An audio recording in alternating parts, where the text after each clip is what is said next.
तो रेसलिंग की दुनिया में एक चीज सबसे बेकार होती है और वो है इंजरीज। कभी भी गलत समय पे इंजरी हो सकती है और अगर ऐसा हो जाए तो फैंस तो काफी ज्यादा डिसअपॉइंटेड रहते हैं, लेकिन उस सुपरस्टार जो इंजर्ड हुआ है उसके करियर के लिए भी वो चीज बहुत ज्यादा अजीब हो जाती है। तो गाइस आज की इस वीडियो में हम बात करने वाले हैं 10 ऐसे सुपरस्टार्स के बारे में जो काफी गलत समय पे इंजर्ड हो गए और वो गलत समय क्यों था इसके बारे में हम डिस्कस करेंगे। तो वीडियो को आप एंड तक देखते रहें, चैनल पर नए हैं तो सब्सक्राइब करें और उस नोटिफिकेशन बेल को भी ऑन करना ना भूलें।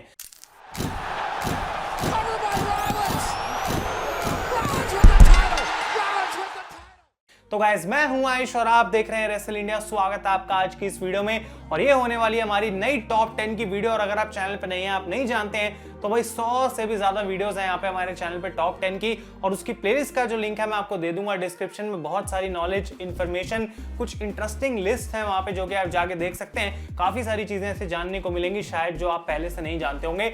लेकिन जैसा कि मैंने बात करा गाइस, इंजरीज एक ऐसी चीज है रेसलिंग के अंदर जो कि हम कभी प्रिडिक्ट नहीं कर सकते, और कभी कभी ऐसा होता है कि बहुत गलत समय पे कोई सुपरस्टार इंजर्ड हो जाता है, उसके करियर के अच्छे मोमेंट पे इंजर्ड हो जाता है, और उसी के बारे में हम बात करेंगे। नंबर 10 से स्टार्ट करते हैं और यहाँ पे नाम आता है डैनियल ब्रायन का। अब रेसलमेनिया 30 की जो उनकी जर्नी रही थी वर्ल्ड हेवीवेट चैंपियनशिप की, दी अथॉरिटी के अगेंस्ट वो लड़के वहां तक पहुंचे थे।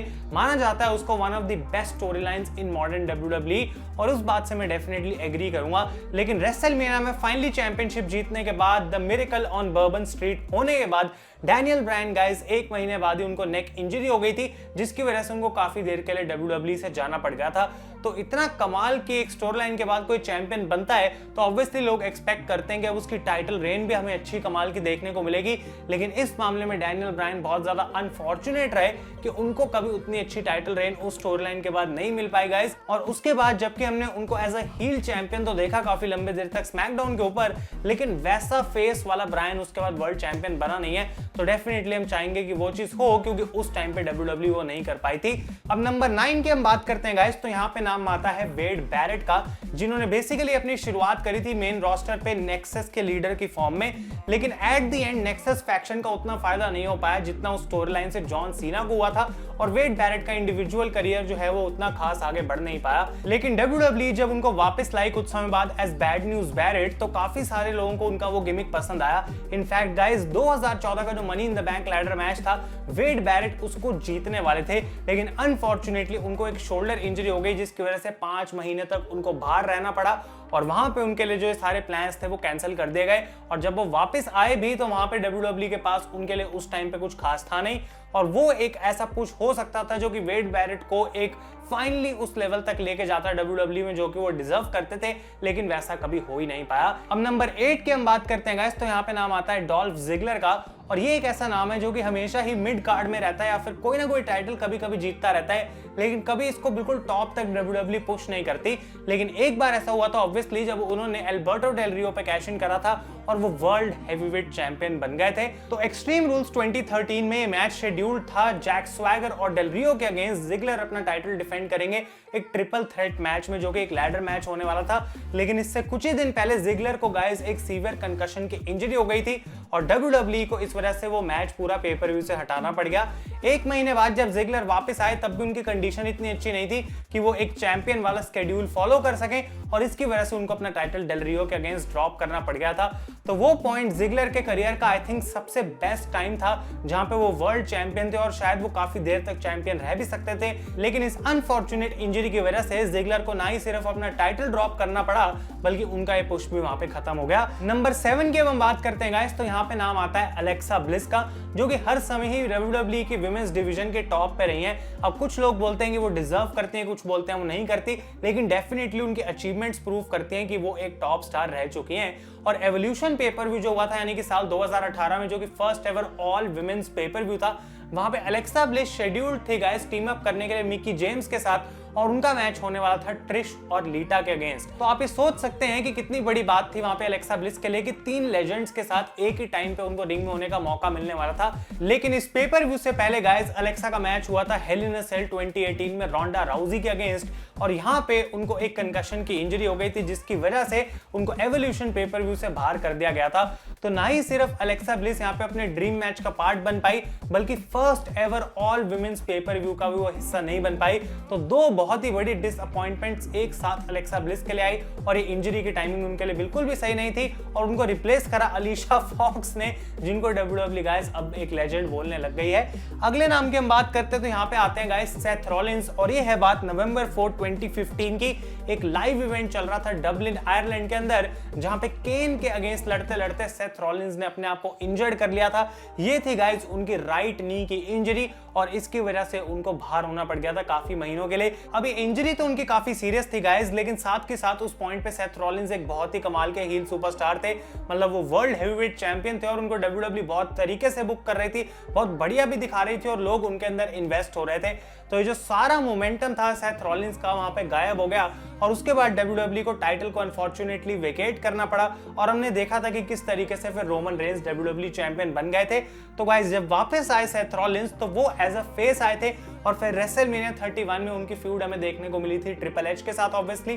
तो WWE ने वापस काम तो सही करा और सेथ को एक बार फिर से सुपरस्टार में कन्वर्ट कर दिया, लेकिन वो वाला हील सेथ रॉलिंस नहीं जो कि पहले वर्ल्ड हेवीवेट चैंपियन था। तो वो इंजरी भी रॉलिंस के लिए गलत टाइम पे आई। नंबर 5 नाम की हम बात करते हैं गाइस, तो लिस्ट में आते हैं सैमी ज़ेन, और ये भी एक काफी अनफॉर्चुनेट स्टोरी है, क्योंकि सबसे कमाल के डेब्यू के लिए वो रेडी थे।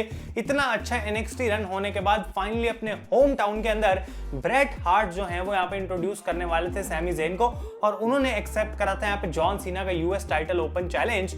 और यहाँ पे गाइस अपनी एंट्री के टाइम पे सैमी ज़ेन का शोल्डर थोड़ा सा खिंच गया, और वो काफी ज्यादा पेन में लग रहे थे। इनफैक्ट रेफरीज ने उनके ऊपर चेक भी करा, लेकिन सैमी ज़ेन ने यहाँ पे बोला कि मैं मैच को कंटिन्यू करने वाला हूँ और मैं यहाँ पे लड़ूंगा, और उन्होंने एक बहुत ही कमाल का मैच दिया सीना के साथ, और अनफॉर्चुनेटली वहां पे वो मैच को हार गए। लेकिन उसके बाद हमें पता लगा कि सैमी ज़ेन को अनफॉर्चुनेटली एक शोल्डर इंजरी हो गई है, और वो 7 महीने तक WWE से बाहर हो जाएंगे। तो जो रिएक्शन सैमी ज़ेन को मिला था अपने उस डेब्यू पे, जो उनकी एंट्रेंस पे क्राउड पागल हुआ था, जिस तरीके से सैमी ने वो मैच दिया था, भाई वो सारी चीजें बिल्कुल परफेक्टली सैमी ज़ेन के मेन रोस्टर के करियर को स्टार्ट कर देती। लेकिन उसी दिन उनको इंजरी हो गई, और 7 महीने एक बहुत लंबा टाइम होता है। जब सुपरस्टार वापस आता है तो बिल्कुल भी उसके पास वैसा मोमेंटम नहीं रहता, और उसके बाद WWE कभी उनको उस स्टार पावर तक नहीं पहुंचा पाई। अगले नाम की हम बात करते हैं गाइस, तो लिस्ट में आते हैं यहाँ पे जॉन सीना, और ये बात हम सब जानते हैं कि जॉन सीना के करियर में कई सारी ऐसी इंजरीज थी जो कि अनफॉर्चुनेट थी, लेकिन वो माने जाते हैं फटाफट रिकवर करने के लिए।